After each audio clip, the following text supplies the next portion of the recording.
নাটোর জেলা বিএনপির আয়োজনে শ্রমিক সমাবেশ অনুষ্ঠিত হচ্ছে শহরের কানাইখালী পুরাতন বাসস্ট্যান্ড এলাকায়। সকাল 10টায় জেলা বিএনপির কার্যালয় আলাইপুর থেকে শোভাযাত্রা বের করা হয়। পরে শোভাযাত্রাটি শহর প্রদক্ষিণ করে কানাইখালী পুরাতন বাসস্ট্যান্ড এলাকায় সমাবেশে যোগদান করে। দর্শক সেখানে কথা বলছেন বিএনপির নেতাকর্মীরা। আমরা সরাসরি চলে যাচ্ছি সেখানে। স্বার্থের জন্য বিএনপি ক্ষমতায় গেলে শ্রমিকদের কর্মসংস্থান, শ্রমিকদের মজুরি কমিশন, শ্রমিকের স্বার্থের পক্ষে যা যা দরকার বিএনপি তাদের জন্য কাজ করে যাবে। এই যে শ্রমিকদের স্বাস্থ্য সেবা, আজকে একটা শ্রমিক অসুস্থ হয়ে মরে যায়, একজন শ্রমিক বেকার পঙ্গু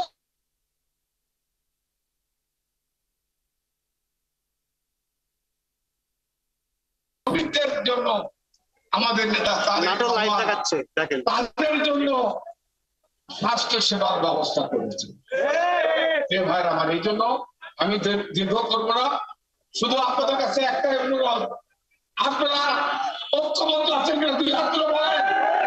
ঐক্যবদ্ধ আছেন, বিএনপির সাথে আছেন, কংগ্রেসের সাথে আছেন, সাথে আছেন, আমার সাথে আছেন, আমার সঙ্গে আছে।